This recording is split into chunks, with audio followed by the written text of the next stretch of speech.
Your Honor, we were invited to a party.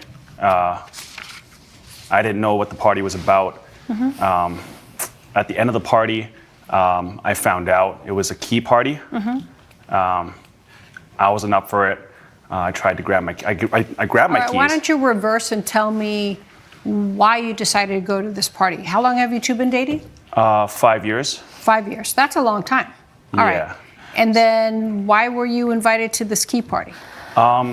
So Shelly was telling me she wanted to spice up our relationship. Mm-hmm. I thought that meant, the usual for me, which is, one-on-one. So you've been dating for 5 years, and you thought you would spice what? She wanted us to spice up our relationship. Okay. And I had no idea what she had in mind. Okay. She invited us to this party. She didn't say what it was. I found out at the end of the party. Okay. And then what was wrong with your relationship, Ms. Songster? Well, I just felt like after 5 years together that a little bit of that spark that we'd initially had faded away. We still had a great day-to-day relationship. He takes really good care of me, but we just didn't have that same fiery, passionate energy that we had when we first started. Mm-hmm. Okay, and so what did you want to do? Well, when I was in college, I was a little bit more exploratory. I had several open relationships. I was actually in an open relationship when Max and I met, Mm-hmm. and that's What's something that he knew about me. What do you mean by So that? basically, I would be dating someone, but we had this agreement that I could date with other people, I could sleep with other people. I wasn't being monogamous with anybody. Okay. And Max is actually the first person who I've ever been monogamous with. Mm-hmm. We made that decision together 5 years ago, but I felt like we've been together a long time. We've built a lot of trust between each other, and I thought that maybe we could start expanding our relationship and opening up our relationship to new people now that we're so comfortable with each other. Trying to have an open relationship. Exactly. Do you? Is that something that you think Max wanted to do? Well, Have you I ever talked to him about about it before we went to this party. I did bring up the fact that I wanted to spice up our relationship. Well, spicing up, listen, going out to dinner, going on vacation, having a romantic dinner, spicing whatever you want to do in the bedroom, spice things up. But spice things, when you tell me I want to spice things up, it doesn't mean I want to bring somebody else into my bedroom and have another third person there. That's what you meant. That's not what he meant, apparently, right? Is that what you meant, having a third person in there? Yeah, yes, Your Honor. I thought that was what she meant. And so, yeah, we have a case of two different people that are dating. Apparently, both of them have different values and different beliefs, or at least in their relationship. The guy here is the type of guy that just likes him and his girl. The girl here was in the streets. She was wild, exploring things, having fun, doing the whole being in open relationships, having multiple partners, and now she's in a monogamous relationship. And 5 years down the line, she wants to explore things. Apparently, she told him she wanted to spice things up, but she didn't make it clear to him. So, I don't know his face here. If his face here is because he's angry about the car that she damaged, or if his face here is because he's disappointed to the fact that she is willing to kind of explore things outside their monogamous relationship in the masking of spicing things up. So I don't really know why he's angry, or maybe a mix of both. But we'll find out here as we continue watching this. But let's continue though. That what? Having a third person? No. Oh, just spicing it up, like I said, going out, doing different things, Yeah. romantic weekends, blah, blah, blah. Exactly, Your Honor. Yeah. Okay, all right. So you didn't tell him what you were thinking of. Did you know she used to be in an open relationship? That she was not monogamous? She mentioned it. I mean, we had some crazy times in college, so I chalked it up to that. But nothing like this. Okay. Yeah. So did she ever tell you, hey, Max, I'm really bored of you, and I really want to having relationships with other people? Not in those words, no. Okay, and how did she tell you, I'm really bored of you and I want to start having sex with somebody else? She didn't say that at all. She said we had lost our spark. We had gotten into a routine. I thought we were going to get married eventually when we saved up enough money. Wow. You were pretty serious about her. Oh, for sure, yeah. I mean, I wanted the picket fence, Everything. All right. So then you have the brilliant idea to go to the key party. You invite him to the key party, and tell me what happens, Max. So we go to this party. We have a great time, actually, as we usually do. We have a few drinks, 1 or 2 drinks. And then at the I end... think it was more than 1 or 2 drinks we that had you 2 had. drinks. We had 2 or 3 drinks. You did or she did? I can't speak for her, but I had 2.5 beers. And at the end of that, at the end of the party, the girls started lining up, and I was like, what's going on? And then they started taking these keys out of this bowl, and I was like, oh. And Oh, what? oh, so that's what this is. What is it? A key party? Well, it's when you go to this party and you go home with somebody else. And how they do the selection is they randomize it by picking out car keys out of a bowl. The ladies, I mean. Okay. So one of her friends gets my keys. I see that. I'm like, I'm too old for this. So I grab my keys. I run out the door, and then I get in my car. And as I'm pulling out, Shelly gets in front of the car, and I can't leave. Your So- Honor, he's making this all Let him sound- finish. Let him finish. So then she I- gets in front of the car. She gets into the car, she puts her hands on the hood, and then I pull back, and then I swerve around her, and then I crash into the side of the road, or the curb. Wow. Pretty Yeah. stupid on both of your parts, huh? Well, when I Genius. came outside, the car genius. wasn't on. Genius, but still, it's genius. Absolutely genius.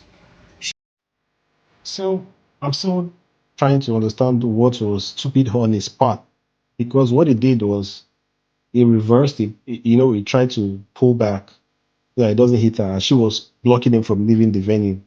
He didn't want to be in a swingers party. They call it a key party.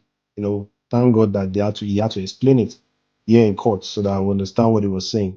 But I don't get the part he did wrong to me, because reversing the crashing might be a mistake, but I don't see what he did wrong here. But let's continue though. You should be very proud of yourselves, both of you. So then what happens next, Mr. Payne? So I swerve, and I get out of her way. You swerve and get out of her way. How do you get out of her way if she's on your hood?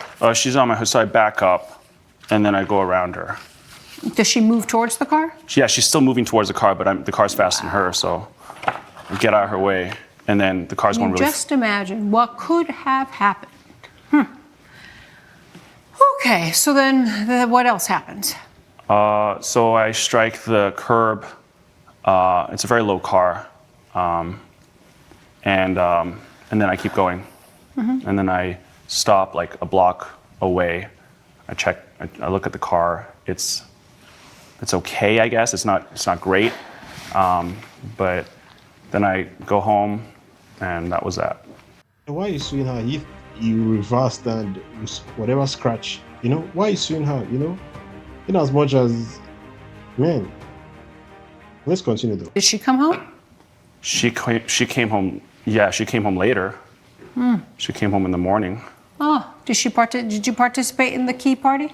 No, I did not, Your Honor. After we argued, I didn't feel comfortable going outside of our relationship without his consent, so I stayed at my friend's house and slept on her couch because I didn't have a ride home. Consent?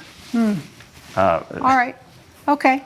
And so the damage to your car was $350? Yeah. Yes, Your Honor. And you said that she's responsible. How and why is she responsible? She's responsible because I tried to get out of her way, and in doing so, I hit the curb. Well, Mr. Pang, you had and I know you drew me a very detailed sketch that we can definitely put it up. I've already seen it, but you can put it up. But the issue is that you had so many options, Mr. Pang. So many options. Instead of trying to get out of your car, when you saw her standing in front of your hood, you could have, number one, just sat there and waited her to leave. Number two, you could have called an Uber. Number three, if things escalated, you could have called the police.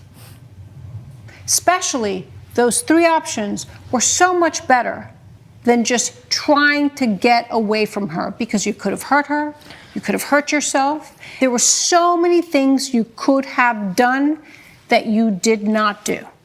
And the same for you, Miss Songster. You could have done so many things differently. You could have been honest about him, of why we're going to this party. You knew this is not something that he was into, but you took him anyway. He gets mad, he goes outside, and as a genius, you decide to stand in front of the hood of the car, that maybe out of anger or even just out of mistake, instead of putting the brake on, what if you would have put the gas? I mean, it sounds ridiculous, but what if you would have put the gas pedal on? And then you come to court, and then you say she's responsible for $350 because you acted like an idiot? It makes no sense to me. You were both at fault in this, completely at fault. But you were driving, Mr. Pang, so you were controlling the car. So you control the car, and you damaged the car, so that's your responsibility. I see no other way to make this clearer to you. Shameful how you both acted. You did not act like adults, like young adults that you think you are. So, based on the evidence, I will deny your claim for $350, Mr. Pang, since you were the person driving the car and you had control of the car. And as I said before, so many options that you could have done.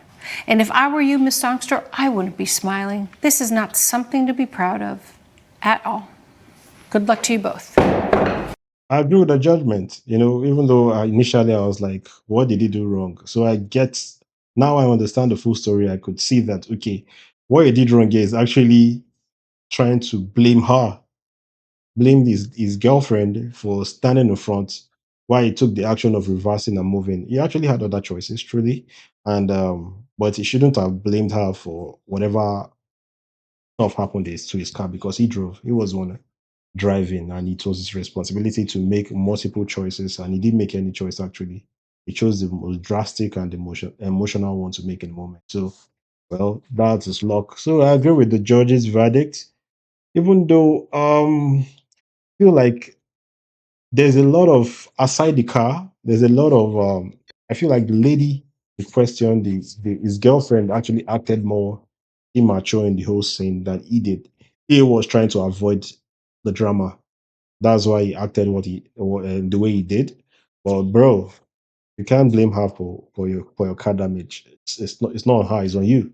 But anyway, with that being said, tell me what you think about this whole situation. I'll go by the name East Coast Prince. This is East Coast Talks. I'll see you guys on the next one. All rise. Judge Perez has ruled in favor of the defendant. The plaintiff's claim has been denied. The truth is that I still love you, and more than anything, I just wish you would take me back and we could work this out. No comment.